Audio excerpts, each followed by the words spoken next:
Welcome to Mom's Life Made Simple, the podcast for moms who want to go from chaos to calm, from overwhelmed to organized, and to find balance between family responsibilities and personal growth. I'm your host, Chanel Nielsen. Let's make mom life simple. Hello, and welcome to the Mom's Life Made Simple podcast. I'm your host, Chanel Nielsen, and today we're talking about evening routines.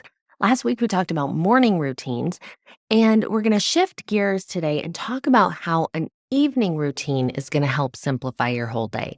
Now, I give a lot more attention generally to a morning routine. Evening routines kind of are setting the stage for the next morning. And maybe we need to dive a little deeper into evenings because they are really going to determine a lot of things, and including how good your morning routine will be the next day. So let's think about your evenings currently. What are you currently doing? So for most people, they are watching TV in the evenings, they're scrolling social media, and if they're eating, they are eating food that's not really fueling their body. A big reason for this is because of decision fatigue. By the time we get to nighttime, we're tired and we're tired of making decisions. And all our good decisions have done. They're gone. We've used those up already. And we're basically down to what's easy, what's the path of least resistance.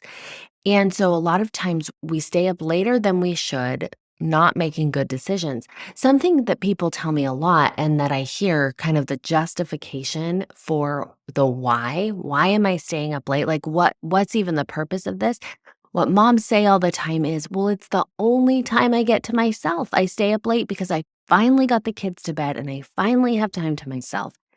And that problem can be solved by what we talked about last week with having a morning routine. And why that's important is because of that decision fatigue I mentioned earlier.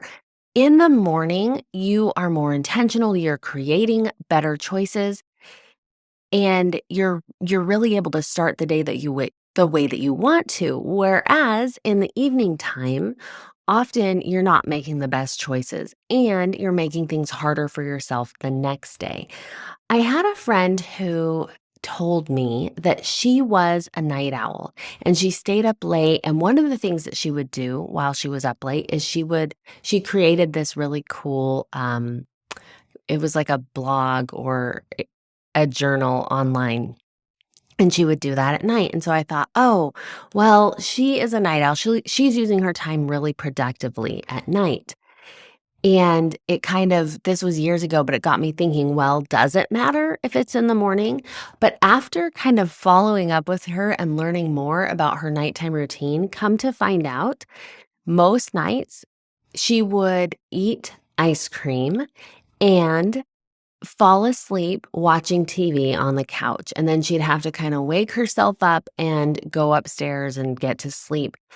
And I thought that's so interesting because here's someone who thinks she's a night person, but maybe she's just not getting enough sleep. And so mornings become really challenging. But the way that we treat our evenings is going to determine how we feel the next morning. And I will throw in, there is some bio-individuality there, right? Like we all have different times that's maybe our best time to get up or whatever. Whenever your morning is starting, and I'm not saying there's a certain time we want it to start or a certain time you need to go to bed, but being intentional so that we're using our best, freshest decision making in the morning and making good choices in the morning can help us throughout the day. So let's talk about what this looks like in setting up our evening. Before I get into that, I read this really interesting study, and I can't remember now where it came from, but there was a study done about professional skiers, and it said that the most important runs for a skier are the last 3 runs of the day. That determines how well they're going to ski the next day. And it's really interesting if you think about it, because you would think you're starting the day fresh. It really matters the most how you start those first 3 runs of the day, right? Like, when you start, that's gonna determine your day. But actually, those last 3 ski runs really mattered because they were kind of you slept on it. "Oh, I had 3 bad runs." And then you go to sleep and your subconscious is programming your mind and doing all the things your subconscious does, and you wake up and subconsciously, if you had 3 bad runs, you probably think, "Oh, I'm gonna do worse skiing today." And then that plays out in their actual performance. If your last 3 runs are good, then when you wake up and go skiing, the opposite happens. Your subconscious is like, "Oh yeah, I'm a good skier," and you go ahead and have a great rest of your day. So, like that, we want to set up evenings that allow us, program us, get us ready to have a great day the next day. And it feeds on itself, right? We have a great day, we have a great morning, that leads to a great evening, that leads to a great day the next day. So, I have 3 tips for how to have better evenings that will help you start the next day even better. So, number one is get to bed on time. I mentioned that's not a specific time. I'm not going to give you a bedtime here, but the best way to do it is like, what time do I have to wake up in the morning and count backwards to whatever time you need to go to bed? 8 hours of sleep is recommended. A lot of us don't get it. If you are getting much less sleep than that, start small and slowly increase your sleep.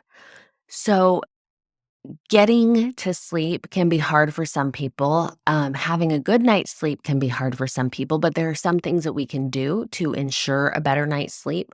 One of those is just like we do for our toddlers and our little kids, have a bedtime routine.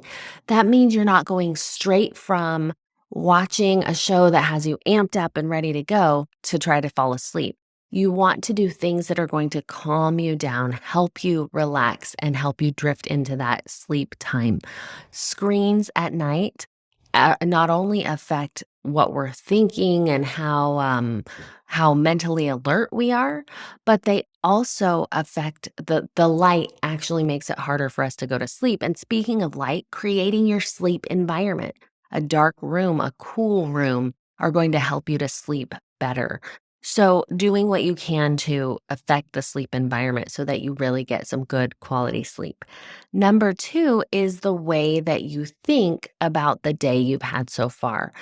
And often at night, especially, I find this to be very true for me. We look at our day and the negative looms large. We are prone to thinking about what went wrong. And we want to flip that and instead think about what went right. This goes back to that idea that I was saying about the ski runs, right?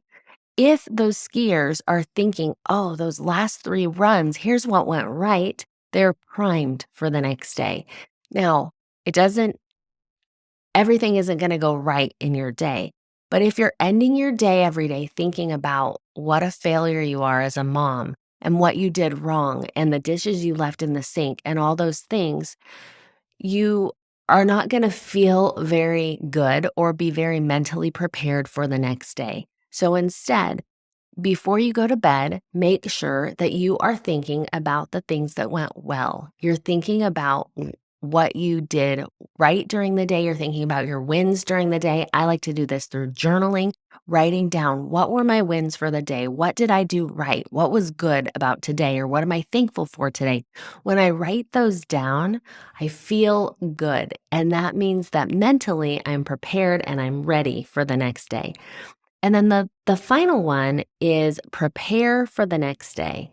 So, thinking about anything that you can do to make tomorrow run smoother. And one thing that I like to talk about a lot is your future self. Often when we think of our future self, we're thinking of the 5-year me or the 10-year me or even the 1-year me. What about the tomorrow you? The future self that is you tomorrow. What are you doing for her? One thing that you can do for her is make it so her morning routine is really easy. It's really inevitable. The way is paved and the way is smooth for her to just execute on a morning routine. setting out the clothes that she'll need to exercise in, getting out her journal, getting out her yoga mat, whatever that morning routine entails, getting everything ready. After a good night's sleep, when you wake up, those things are ready there for you. It becomes so much easier to do it. And so these three pieces in the evening are going to simplify your day because they're going to help you. Getting enough sleep is going to help you feel good physically. Thinking about what went right is going to help you feel good mentally because you know you're doing something well. And then finally, preparing for the next day is going to get you ready to go so that you can have a great morning routine, so you can have a great rest of your day. So you can see that these two concepts of evening routine and morning routine really do go hand in hand. So I hope this has been helpful. Start, if you're not already, to have a little bit elevated evenings by just taking one thing that you've heard today and doing a little bit better. All right, I'll see you guys next time. Bye. Thanks for listening to Mom's Life Made Simple. Need some help making your mom life simple? I offer group coaching programs using my 4-step method called the Mom's Method. This is a process of manifestation, organization, mobilization, and simplification that will give you the balance, progress, and joy you're looking for. Visit ChanelNielsen.com or find me on Instagram or Facebook at Chanel Nielsen Coaching. I love to hear from you. Reach out with your questions, your feedback, and let me know how I can help make your mom life simple.